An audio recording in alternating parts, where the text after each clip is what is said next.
Lampu solar macam ni, korang pasang hari-hari pun tak ada hal sebab lampu ni cas guna cahaya matahari saja. Lampu ni tak pakai bil elektrik. Korang dapat jimat banyak dengan pasang lampu solar macam ni. Ia ni lampu solar yang sesuai untuk korang pasang dekat jalan masuk rumah. Boleh gantung dekat tiang lampu. Boleh pasang macam lampu yang ni. Kalau dekat sini, saya pakai yang warna putih macam ni. Harga dia lebih kurang lampu yang model ni. Tapi untuk harga sama, model ni korang dapat lampu saiz lagi besar. Lampu dia ni lagi banyak. Kiri, kanan, atas, bawah.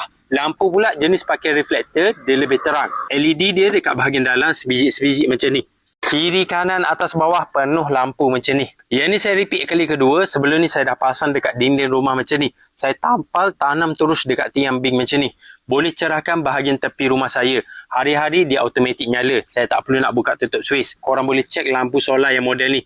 Pakai sensor boleh, tak nak pakai sensor pun boleh. Korang boleh cek dekat link video.